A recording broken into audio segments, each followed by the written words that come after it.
우리 오늘 성경 봉독 제가 하도록 하겠습니다. 에베소서 4장 17절에서 32절까지입니다. 에베소서 4장 17절에서 32절까지 분량이 조금 많습니다만 제가 봉독하겠습니다. 그러므로 내가 이것을 말하며 주 안에서 증언하노니 이제부터 너희는 이방인이 그 마음에 허망한 것으로 행함같이 행하지 말라. 그들의 총명이 어두워지고 그들 가운데 있는 무지함과 그들의 마음이 굳어짐으로 말미암아 하나님의 생명에서 떠나 있도다. 그들이 감각 없는 자가 되어 자신을 방탕에 방임하여 모든 더러운 것을 욕심으로 행하되 오직 너희는 그리스도를 그같이 배우지 아니하였느니라. 진리가 예수 안에 있는 것 같이 너희가 참으로 그에게서 듣고 또한 그 안에서 가르침을 받았을진데 너희는 유혹의 욕심을 따라 썩어져가는 구습을 따르는 옛사람을 벗어버리고 오직 너희의 심령이 새롭게 되어 하나님을 따라 의와 진리의 거룩함으로 지으심을 받은 새 사람을 입으라. 그런즉 거짓을 버리고 각각 그 이웃과 더불어 참된 것을 말하라. 이는 우리가 서로 지체가 됨이라. 분을 내어도 죄를 짓지 말며 해가 지도록 분을 품지 말고 마귀에게 틈을 주지 말라. 도둑질하는 자는 다시 도둑질하지 말고 돌이켜 가난한 자에게 구제할 수 있도록 자기 손으로 수고하여 선한 일을 하라. 무릇 더러운 말은 너희 입 밖에도 내지 말고 오직 덕을 세우는 데 소용되는 대로 선한 말을 하여 듣는 자들에게 은혜를 끼치게 하라. 하나님의 성령을 근심하게 하지 말라. 그 안에서 너희가 구원의 날까지 인치심을 받았느니라. 너희는 모든 악독과 노함과 분냄과 떠드는 것과 비방하는 것을 모든 악의와 함께 버리고 서로 친절하게 하며 불쌍히 여기며 서로 용서하기를 하나님이 그리스도 안에서 너희를 용서하심과 같이 하라. 아멘. 우리 연서자매님 혹시 성경 봉독할 수 있나요? 21절부터 24절까지만 좀 읽어주세요. 자, 시작. 진리가 예수 안에 있는 것 같이 너희가 참으로 그에게서 듣고 또한 그 안에서 가르침을 받았을진데 너희는 유혹의 욕심을 따라 썩어져 가는 구습을 따르는 옛 사람을 벗어버리고 오직 너희의 심령이 새롭게 되어 하나님을 따라 의와 진리의 거룩함으로 지으심을 받은 새 사람을 입으라. 감사합니다. 합니다. 자, 우리 오늘 에베소서 이 사도행전부터 시작하면 사실 오늘 설교가 10번째입니다. 시리즈로 하면 이제 에베소서의 이제 6장까지 하면 마치니까요. 이제 5장, 6장만 하면 마무리를 하게 됩니다. 오늘 아침 조금 일찍 일어나 가지고 교회 오는데 시간이 좀 어, 여유가 있어 가지고 어떻게 하다가 유튜브 그 동영상을 하나 보게 되었는데 한 장로님의 간증이었습니다. 그 천영호 장로님이라는 분인데 부산 분이시더라고요. 그래가지고 부산 분이시니까 당연히 우리 권덕영 집사님 생각이 나더라고요. 그래가지고 부산 얘기도 좀 나오고 그러더라고요. 그래서 요 분 간증이 1시간 10분 정도 되는 간증인데 제가 내일 우리 샬롬 선교교회 카톡 단톡방에 올려 링크를 해놓도록 하겠습니다. 여러분들 다 한번 이분 간증을 들으면 굉장히 은혜가 되더라고요. 아주 참 믿음의 분이고 우리가 좀 배울 점이 많은 그런 분이더라고요. 아마 그 다니엘 기도회에서 또 간증을 하시지 않았는가 싶은데 그 영상이 아닌가 싶기도 하고 그런데 이제 이거를 올려놓은 데는 어느 교회에서 이제 계속 뭐 좋은 간증들을 이렇게 올려놓고 있더라고요. 근데 이분의 그 간증 가운데 가장 인상 깊었던 내용은 저는 그랬어요. 참, 그 분량이 좀 많은데, 내용도 많고. 근데 이분이 그런 말씀을 하더라고요. 예수님을 믿어도 제대로 믿어야 된다.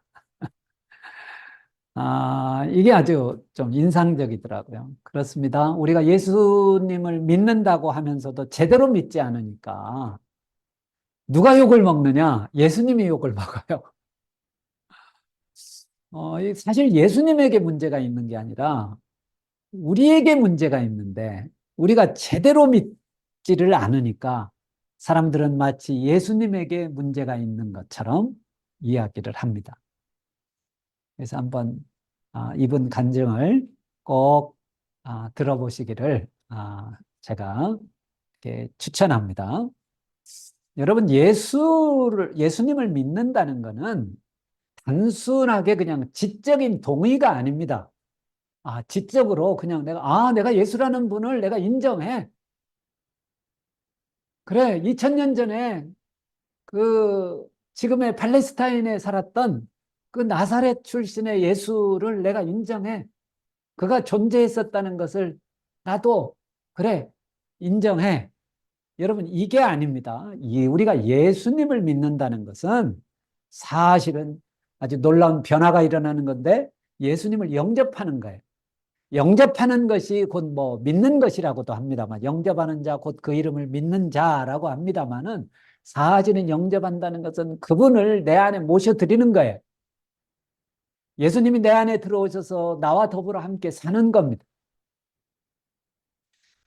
그래서 오늘 1절부터 16절까지 말씀을 요약을 하면, 이제 우리가 읽은 본문 전이죠. 지난 송구영신 예배 때 보았던 말씀인데, 이 4장 앞부분의 말씀은 부르심에 합당한 삶입니다. 그러죠? 1장부터 3장까지는 사도 바울이 원론적인 이야기를 합니다. 하나님께서 우리를 사랑하시고, 하나님께서 이 세상을 창조하시고, 또 우리를 택하시고, 우리를 예수 그리스도를 통하여 우리를 하나님의 자녀로 삼아 주셨다. 특히 이방인된 우리를, 이것을 그리스도의 비밀이라고까지 표현을 합니다. 이방인된 우리를 하나님께서 하나님의 백성 삼으신 것, 참 놀라운 은혜죠. 1장에서 3장은 이런 원론적인 이야기를 하고 4장부터는 이제 우리가 어떻게 살아야 되는가에 대한 이야기입니다. 그래서 4장 1절부터 16절까지는 하나님이 우리를 부르셨는데 이 부르심에 합당하게 우리가 살아야 된다. 그리고 이 부르심의 합당한 삶 가운데 하나가, 중요한 생활 가운데 하나가 교회다. 교회는 놀라운 또 하나님의 비밀이기도 하죠. 그리고 오늘 이제 우리가 읽은 본문서는 아주 구체적인 우리의 삶에 대하여 이야기를 합니다. 우리가 어떻게 살 것이냐. 하나님께서 우리를 부르셨는데 하나님의 부르심에 합당한 구체적인 삶이 무엇이냐.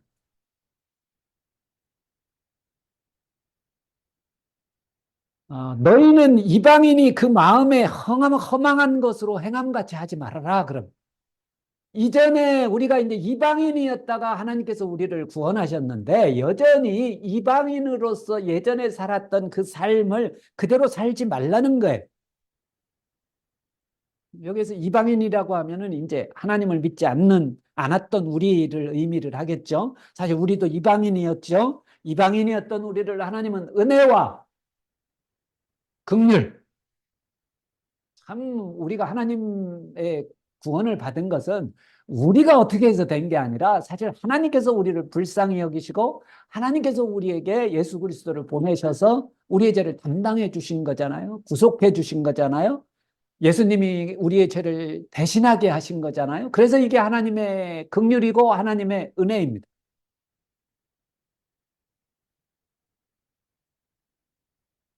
본래 오늘 말씀엔 그래. 본래 우리는, 이방인들은 하나님을 알지 못하고 예수 그리스도 밖에 있었던 우리들은 본래 총명이 어두워지고, 총명이 없었어요. 무지함과 마음의 굳어짐으로 말미암아 하나님의 생명에서 떠나 있었다라고 함. 그러죠. 무지했죠. 정말 하나님에 대하여 참 무지했죠. 그래서 이 세상을 창조하신 하나님이 계심에도 불구하고 뭐예요? 하나님이 창조하신 피조물에 불과한 큰 바위라든가 뭐 큰 나무라든가 이것을 마치 하나님인 것처럼, 세상의 신인 것처럼 그렇게 우리가 믿었었잖아요. 우리가 하나님의 생명에서 떠나 있었죠. 그리고 자신을 방탕에 방임하여 그냥 세상의 쾌락에 그냥 내어놓아서 모든 더러운 것을 욕심으로 행했었다. 그럼 이것은 모든 이방인들은 공통점임. 정도의 차이지. 그래서 오늘 이제 말씀하는 거예요. 너희는 구습을 따르는 옛사람을 벗어버리고 옛사람을 벗어버리고 오직 너희의 심령이 새롭게 되어 하나님을 따라 의와 진리의 거룩함으로 지으심을 받은 새 사람을 입으라. 그럼 옛사람은 이제 벗어버리고 옛날에 하나님을 알지 못하였던 하나님의 은혜 밖에 있었던 구습을 따르는 그 옛사람은 벗어버리고 새 사람을 입어라. 옷으로 비유를 하면 옷을 벗어버리고 이제 새 옷을 입으라는 거죠. 여러분, 우리가 예수를 믿는다는 것은 단순하게 뭐 천국 가는 티켓을 끊는 게 아닌 그런 의미가 아니에요. 우리가 하나님의 자녀로 회복이 되었으니까 하나님의 나라에 가는 것은 당연한 것이고요. 이제는 하나님의 자녀로서 짧은 우리 인생이지만 이 땅에서 하나님의 자녀로서 어떻게 살아야 되는가? 어떻게 사는 것이 하나님의 자녀답게 사는 것인가? 이거 고민해야 합니다. 무엇을 추구하며 살아야 하는가 생각해 봐야 합니다. 이전에 하나님을 알지 못하였던 그 습관대로 살아서는 안 되겠죠. 자, 오늘 몇 가지 말씀드립니다. 오늘 본문에 아주 여러 가지가 나옵니다만 이방인의 마음에 허망한 것 같이 행하지 말라 그러는데 뭐 허망한 게 뭐가 있을까요? 돈이라든가 명예라든가 이거 다들 다 허망한 거죠. 그리고 총명이 어두워졌었다. 그리고 감각 없는 자 되어 자신을 방탕에 방임했다 그러죠. 자, 우리가 예수님을 믿었다면 이제는 이전의 삶을 옷을 벗듯이 벗어버려야 돼. 만약에 예수님을 믿으면서도 내가 예수님을 믿는 믿음의 사람이라고 하면서도 예전의 삶을 살고 있다면 이거 의심해 봐야 됩니다. 정말 예수님을 믿는 것인지 의심해 봐야 됩니다. 예수님을 믿으면 어떤 이익이 있으리라는 기대로 믿는 사람들이 있습니다. 예수를 믿는 것으로 또 착각하는 사람도 있습니다. 오늘날 이런 사람들이 참 많아요. 자기를 예수님 믿는 사람으로 착각하는 거예요. 여러분, 진정한 믿음은 언제 드러나냐? 결정적인 순간에 드러납니다. 평안한 시절, 평소에는 잘 드러나지 않습니다. 그래서 하나님께서는 우리의 믿음을 한번 확인하기 위해서 우리를 한번 흔들어 보십니다. 바람에 날려 보십니다. 옛날에는 이 챙이라는 게 있었어요. 곡식을. 요즘은 다 기계화가 됐습니다만 옛날에는 참 이런 도구를 가지고 뭐 많이 이용을 했는데 요즘은 또 선풍기를 많이 사용하더라고요. 선풍기 앞에서 이렇게 뿌리면 곡식은 남고 지푸라기는 날아가고. 이처럼 하나님께서는 우리의 믿음을 걸러보시려고 우리의 믿음을 한번 확인해 보시려고 한번 흔들거나 날려보십니다.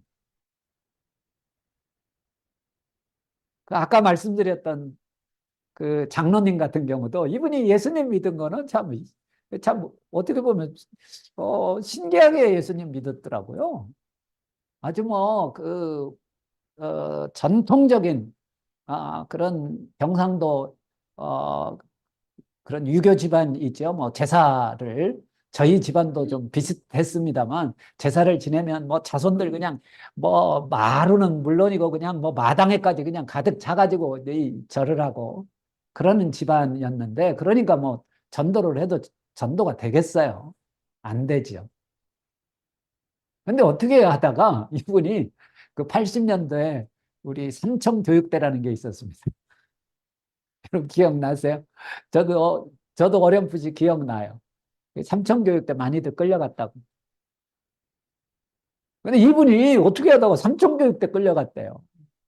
그러니까 뭐 그 삼청교육대에 대한 영화도 만들어졌습니다만 뭐 하는 일이 맨날 맞고 뭐 일하고 저도 그 최전방에 갔는데요. 아이고 뭐 900고지가 넘는 곳에 뭐 무슨 이런 벙커 같은 게 만들어져 있어요. 세상에. 저는 그 생각을 세상에 이거를 누가 여기다가 만들었을까? 누가 여기에 모래를 날랐을까?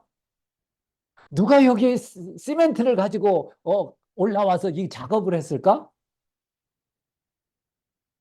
그 사실 삼청교육대 사람들이 대부분 한 거예요. 그러니까 얼마나 힘들었겠어요. 정말 차라리 어떤 경우에는 정말 뭐 죽고 싶은 심정이죠. 와, 그런데 이분이 삼重교육대에 끌려가가지고 훈련을 받는데 어떻게 목사님이 거기 면회가 됐대. 이분을 아는 목사님이 거기까지 면회를 가준 거예요. 근데 이 목사님이 그 당시에 아주 그때는 군사 정권 아닙니까? 군사 정권이니까 그쪽에 선이 닿으면 또 안 될 것도 없는 시대예요.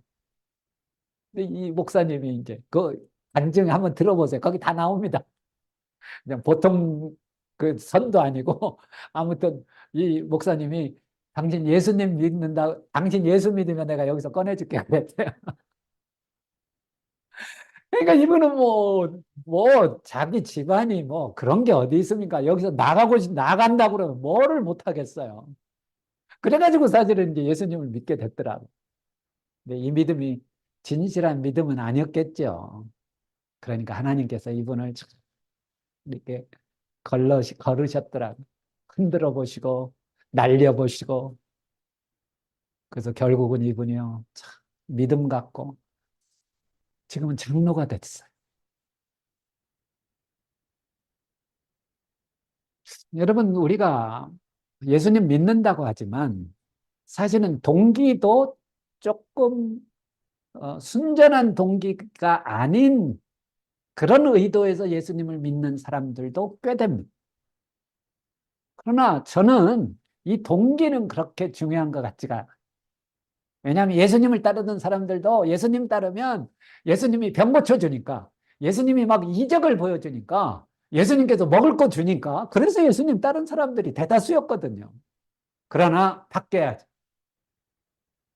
옷을 벗어버려야지. 이전에 내가 입었던 옷은 던져버리고 새 사람이 되어서 새 옷을 입어야지.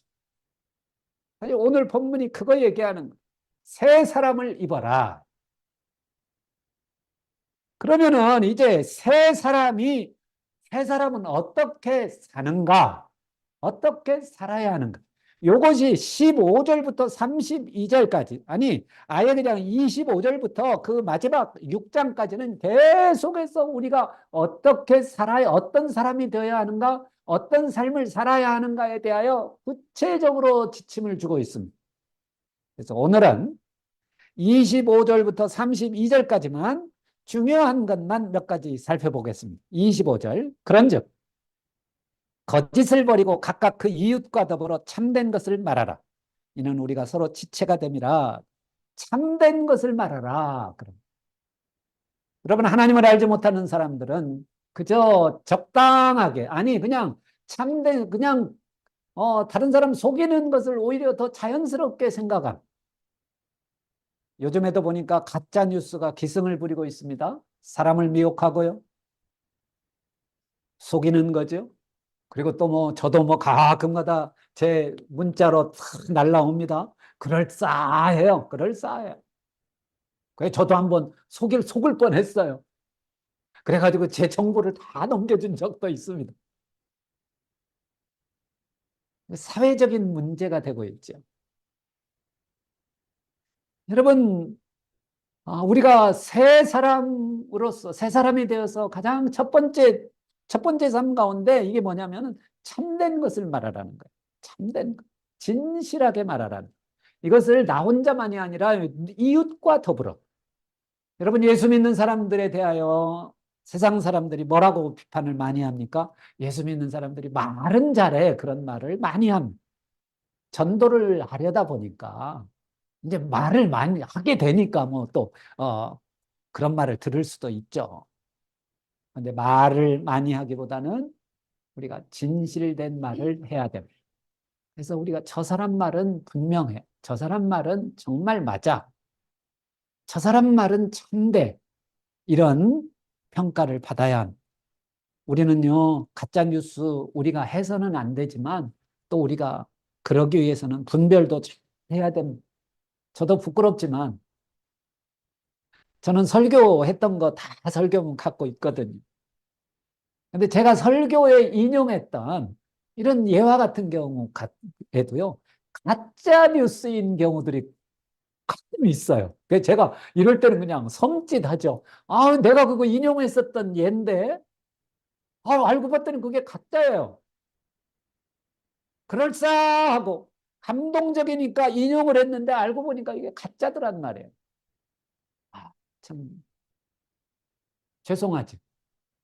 이런 것들은 이제 수정하고 그럽니다만, 여러분, 우리가 참된 것을 말해야 이것이 세 사람의 어떻게 보면 첫 번째 특징입니다. 그리고 두 번째 보니까 26절, 27절에 분을 내어도 죄를 짓지 말며 해가 지도록 분을 품지 말고 마귀에게 틈을 주지 말아라. 아, 마귀에게 틈을 주지 말아라. 근데 그 앞에 보니까 분을 내어도 죄를 짓지 말고 해가 지도록 분을 품지 말고 마귀에게 틈을 주지 마라. 이건 틈을 준다는 거죠. 마귀는 참 간사한 존재예요. 우리가 마귀에 대해서 꼭 알아야 되는 것이죠. 마귀는 절대 신사적이지 않습니다. 마귀는 절대 정면 승부를 하지 않습니다. 베드로는 마귀를 대적하라고 합니다. 마귀는 우리가 대적하면 정면 승부를 하면 도망칩니다. 그런데 대신 우리의 틈을 노립니다. 누구하고 비슷해요? 밤 손님들하고 비슷하죠. 이 밤 손님들은 절대로 정면으로 들어오지 않습니다. 사람이 없는 틈을 타서.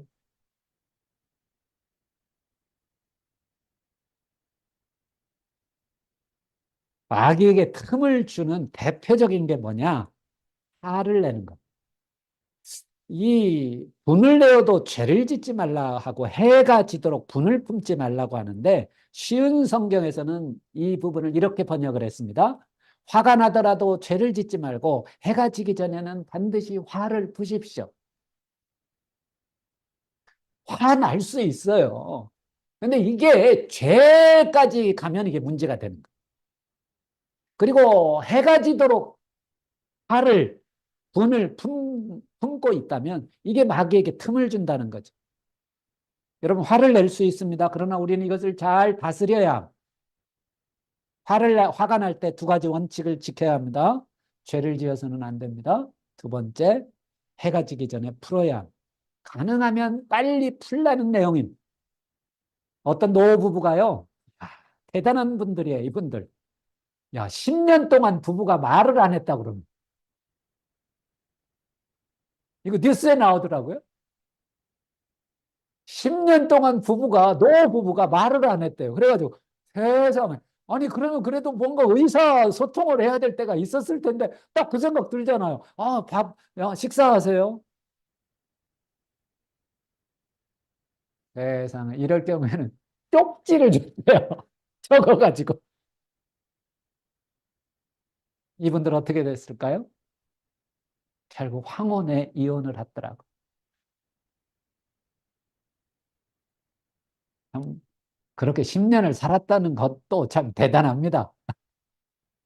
화가 날 수도 있죠. 그러나 화는 화로 멈춰야 됩니다. 화 자체가 저는 죄라고 생각하지는 않아요. 여러분, 모세도 화를 냈습니다.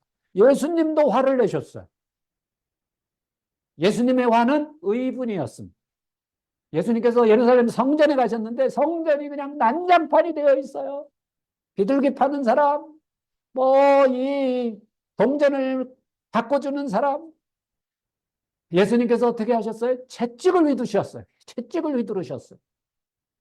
이 화는 의분이죠. 거룩한 분노였죠. 거룩한 화였죠. 모세가 화를 낸 것 살펴보면 재미있습니다. 이게 민수기 20장에 기록이 되어 있는데 민수기 20장 7절에서 13절까지 어떤 내용이냐면 이스라엘 백성들이 신광야에 도착을 했습니다. 이스라엘 백성들이 신광야에 도착을 했는데 가데스라는 곳에 도착을 했는데 이곳에서 모세의 누나 미리암, 신약으로 넘어와서는 미리암이 이제 마리아 같은 말이죠. 이 미리암이 죽었습니다. 그런데 이곳에서 이스라엘 백성들이 모세와 아론을 원망합니다. 왜냐하면 여기에서 물이 없는 거, 물이 떨어진 거예요. 물이 없으니까 모세를 향하여 원망하니 이렇게 나오죠. 모세를 향하여 막 이제 원망, 우리 애굽에서 잘 살고 있는데 괜히 니네가 우리 데리고 나와가지고 지금 우리 물도 없고 다 죽게 생겼다. 뭐. 이 원망을 하니까 모세와 아론이 어떻게 하나님 앞에 회막으로 갑니다. 그리고 회막문에 이르러 엎드립니다. 하나님한테, 하나님한테 이거 도대체 어떻게 해야 됩니까? 이때 하나님께서 모세에게 말씀하십니다. 뭐라고 말씀하시냐? 너희는 반석에게 명하여 물을 내라. 그러셨어요. 반석에게 명하라고 그랬어요. 너희들 가서 반석으로 하여금 명하여 물을 내게 하라. 이렇게 하나님께서 말씀하셨는데 모세가 여기에서 조금 개입이 됩니다. 자기의 감정이 개입이 되는 것으로 보입니다. 두 가지 면에서 제가 볼 때는 뭐 이것도 뭐 견해 학자들 사이에 뭐 다양한 의견이 있기는 합니다만 제가 볼 때는 모세가 하나님께서 말씀하신 것과는 조금 다른 행동을 합니다. 두 가지가 나와요. 두 가지가. 하나는 그냥 가서 반석에게 명해서 물을 나오게 하면 되는데 가가지고 백성들을 향하여 화를 냅니다. 백성들을 책망합니다. 뭐라고 책망하느냐? 패역한 너희야 하면서. 하나님께서 그것까지 말씀 안 하셨거든요. 근데 백성들을 책망한. 그리고 두 번째는 자기의 지팡이로 반석을 칩니다. 명하라고 했는데 지팡이로 쳐요. 근데 지팡이로 쳐도 한 번이 아니라 두 번씩이나 칩니다. 그러니까 화가 꽤 났던 것 같아요. 베드로가. 아니, 모세가. 이 장면 이후에 하나님께서 모세를 책망하시죠. 뭐라고 책망하시나요? 너희가 이스라엘 목전에서 나의 거룩함을 나타내지 않았기 때문에 너희는 약속의 땅, 가나안 땅에 들어가지 못하리라. 여러분, 모세가 이 사건 때문에 약속의 땅에 들어가지를 못한. 여러분, 모세는요, 가나안 땅을 바라보고 죽었거든요. 근데 죽을 때 모세가 기력이 뭐 약하지 않았습니다. 어떻게 보면 하나님께서 죽게 하신 거예요. 이 사건 때문에. 나의 거룩함을 나타내지 않았기 때문에 너희는 약속의 땅에 들어가지 못하리라. 여러분, 우리가 우리를 화나게 하는 일이 얼마나 많은지 모릅니다. 화가 날 수도 있죠. 뭐 모세의 입장에서 볼 때는 자기는 고생 안 했나요? 자기도 뭐 값진 고생을 다 해가지고 이스라엘 백성들을 인도했는데 지금 자기를 다 원망하니까 이거 얼마나 억울하겠어요. 화가 날 만도 하지. 그러나 하나님은 죄 짓지 말라는 거예요. 죄를 짓는 일까지 진행되어서는 안 됩니다. 그리고 가능한 한 이런 일들은 빨리 풀어야 합니다. 여러분, 죄를 짓게 되면 화를 내고 이것이 죄까지 발전을 하게 되면 여러분, 우리가 죄를 짓게 되면 마귀가 우리를 공격하는 합법적인 통로를 열어주는 것이나 마찬가지. 마귀에게 틈을 주는 거예요. 자, 그래서 첫 번째는 25절에서 참된 것을 말하라. 26절, 27절에서는 마귀에게 틈을 주지 말아라. 자, 세 번째 28절 봅니다. 도둑질한 자는 다시 도둑질하지 말고 돌이켜 가난한 자에게 구제할 수 있도록 자기 손으로 수고하여 선한 일을 해라. 아이, 나는 도둑질은 하지 않아. 이거는 나하고는 관계없는 일이야. 이렇게 생각해서는 안 됩니다. 여러분, 도둑질이라는 게 뭡니까? 도둑질은요, 게으름의 아주 대표적인 행위입니다. 왜 도둑질을 하게 되죠? 도둑질을 하게 되는 요인이 있습니다. 때로는 이 도둑질이라는 게요, 정신적인 질병이기도 하더라고요. 가끔 부자인데도 물건을 훔치는 사람들이 있어요. 많은 재산이 있어요. 그런데 어디 뭐 이런데 그 마켓 가가지고 물건을 훔쳐요. 그러다가 걸려요. 이 질병입니다. 질병. 아마 그런 스릴을 느끼고 싶어서 그러는가요? 그러나 이것은 극소수의 이야기이고요. 대부분은 일하기 싫기 때문입니다. 참 그런 열심을 가지고 일을 하면 성공할 것 같은데 이상하게 일은 하지 않고 도둑질을 합니다. 근데 이 도둑들의 특징이 무엇입니까? 다른 사람에게 아픔을 주고 다른 사람을 절대 돕지 않습니다. 그래서 오늘 말씀에 뭐예요? 도둑질하는 자는 자기 손으로 일을 해라. 그런데 일을 하는데 그러면 다른 사람을 돕게 될 것이다. 이게 정확한 해석입니다. 여러분, 우리가 일하는 목적이 좀 달라야. 우리가 일하는 목적이 정말 다른 사람을 돕기 위함이라면 참 일하는 그런 동기도 다르고 일하는 데도 의미가 좀 다르지 않겠습니까? 데살로니가 전서에서도 비슷한 권면을 하죠. 조용히 자기 일을 하고 너희 손으로 일하기를 힘쓰라. 데살로니가전서 4장 11절입니다. 너희 손으로 일하기를 힘쓰라. 이는 외인에 대하여 단정히 행하고 또한 아무 궁핍함이 없게 하려 함이라. 그럼 여러분, 우리 그리스도인들이 궁핍한 삶이 자랑스러운 것은 아니죠. 하나님께서 그걸 원하시는 것도 아닙니다. 하나님께서는 우리가 열심히 일해서요. 어떻게? 다른 사람을 돕기를 원하심. 그런 삶을 살기를 원하심.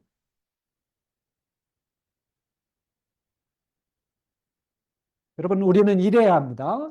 자기 손으로 일해야 합니다.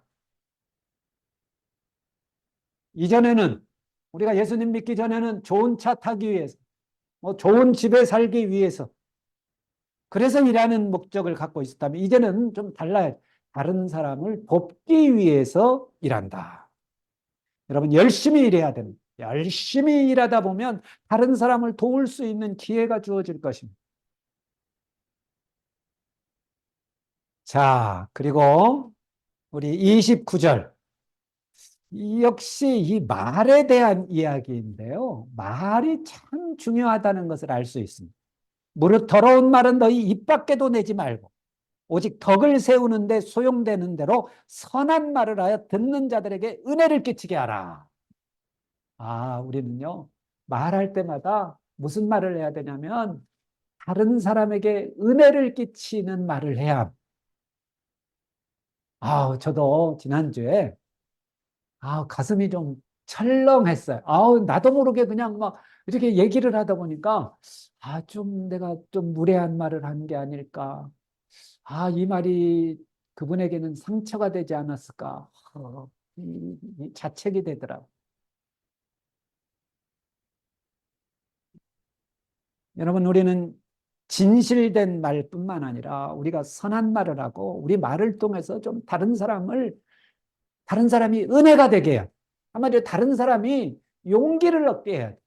다른 사람이 힘을 얻게 해야 돼. 다른 사람이 은혜를 입게 해야 돼.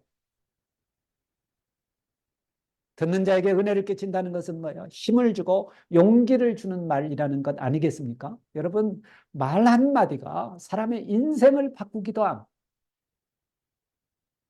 여러분도 한번 가만히 인생을 살펴보세요. 말 한마디가 내 인생에, 내 인격에 얼마나 큰 영향을 미쳤는가.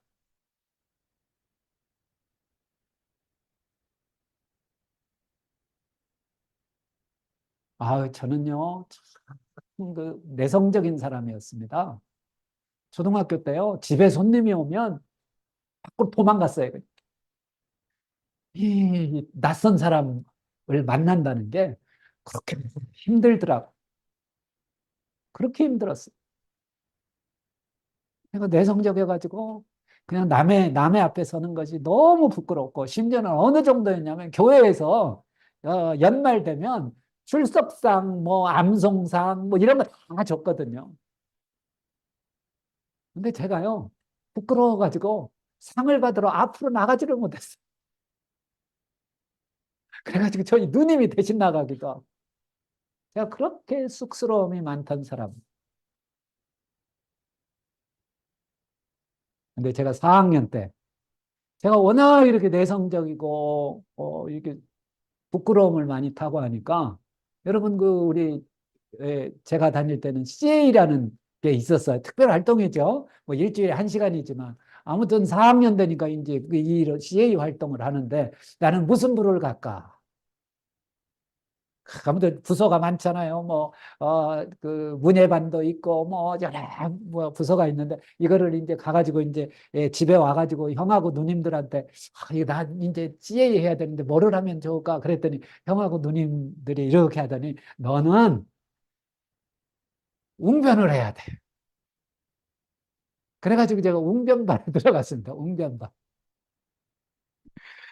근데 그 웅변반 선생님이 너무 지금도 저는 고마워요. 첫날, 첫 시간 웅변을 한번 했는데, 그거 지금 생각하면 그거 뭐 제대로 했겠어요. 제가 기억에 남는 것은 너무 부끄러워가지고 제 친구들 뭐 다른 형 위에 5, 6학년 형 선배들 다 한 3, 40명 이렇게 바라보고 있는데 앞에 나가서 해야 되니까 눈물을 흘리면서 얘기를 했어요. 눈물을 줄줄 흘리면서 세상에. 근데 선생님이 그때 저에게 해주신 말씀이 기억이 나요. 너 참 잘한다. 너는 연습하면 잘할 것 같다. 말도 안 되는 거였지만, 말도 안 되는 이야기였지만, 저는 그게 큰 격려가 됐어요. 그리고 이 선생님이 너무나 고마운 거는요, 2학기인가, 아무튼 2학기쯤 되니까, 저를 특별히 다른, 우리 친구 둘하고 함께, 이 대전 웅변학원을 보내주더라고요. 뭐 시골이니까 학원이 없잖아요. 근데 그 당시에 대전에 가면 대전역 앞에 웅변학원이 있었어요. 그러니까 일주일에 한 번이지만 가가지고 특별히 이렇게 배우게 하시더라고요. 저는 지금도 이 선생님이 참 고마워요. 여러분, 우리 말 한마디가 정말 누군가의 인생도 변화시킬 수 있습니다. 선한 말을 해야 돼요. 은혜를 끼치는 말을 해야 돼요. 꼭 교회 안에서 은혜라는 말이 없어도 우리의 삶에서 부딪히는 수많은 사람들에게 은혜를 끼치는 말을 해야 돼. 긍정적인 말을 해야 돼. 무시하고 낙심하게 하는 말이 아니라 정말 은혜가 되는 말을 해야 돼. 자, 우리 마지막으로 우리 한번 더 봅시다. 30절 한번 봅시다.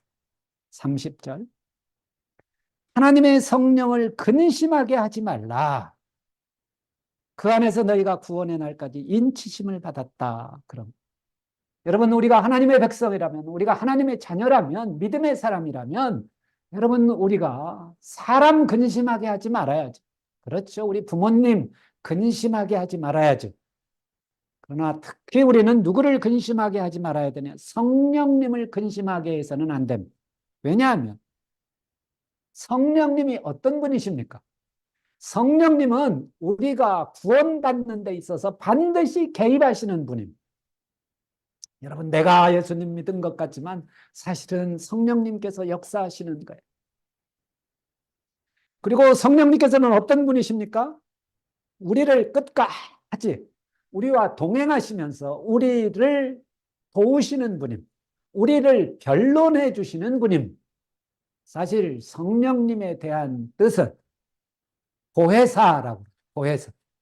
보혜사는 어떤 의미냐면 사실 원어적으로는 끝까지 돕는 분임. 변호사인 셈이에요.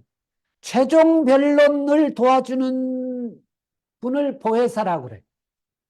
성령님은 우리를 끝까지 도우시는 분인데, 우리의 구원을 보증해 주시는 분인데, 성령님은 지금도 우리 각 사람 안에서 거하시면서 우리가 하나님 앞에 서는 그날까지 우리를 구원의 길로 인도해 주시고 우리를 지키시는 분이신데, 여러분, 우리가 하나님의 말씀대로 살지 않으면, 구원받은 자답게 살지 못하면 성령님이 얼마나 가슴 아프겠습니까?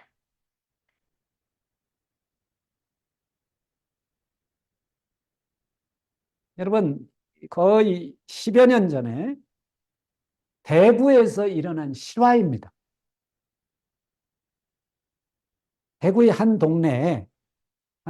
동네에서 성폭행 사건이 일어났어요. 근데 마침 CCTV에 이 범인의 모습이 선명하게는 아니지만 흐릿하게 잡혔습니다. 요즘은 뭐 이게 화질이 좋아가지고 성능이 좋아가지고 이게 선명하게 나오는데 아마 그 10여 년 전만 해도 선명하게는 아니지만 흐릿하게 이 사람이 잡혔어요. 그래가지고 이것을 인쇄를 해가지고 사진을 그 동네에다가 벽보로 다 붙였습니다.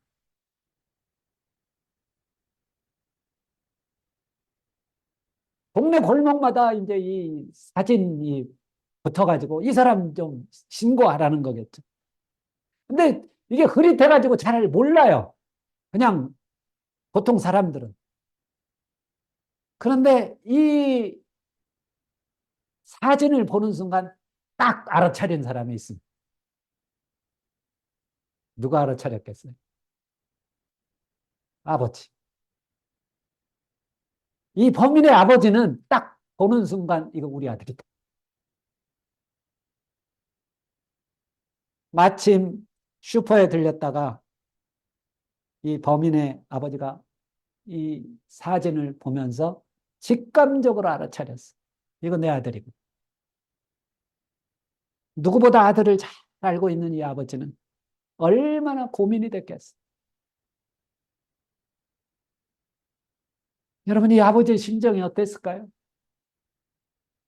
이 아버지의 심정이 얼마나 가슴 아팠겠어. 여러분, 우리가 하나님 앞에 거룩하게 살지 못하면, 하나님의 자녀답게 살지 못하면 우리 성령님의 심정이 그러하리라고 봅니다. 이 아버지는 결국 아들을 설득했습니다. 이 아들을 설득해서 자수하게 만듭니다. 이게 이제 뉴스에 나왔었어요.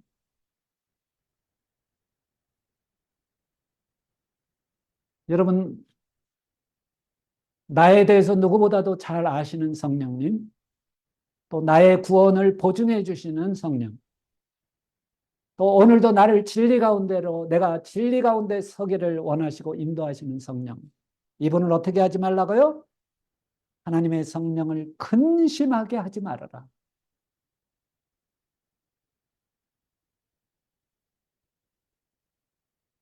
여러분, 오늘 말씀 다시 한번 정리합니다.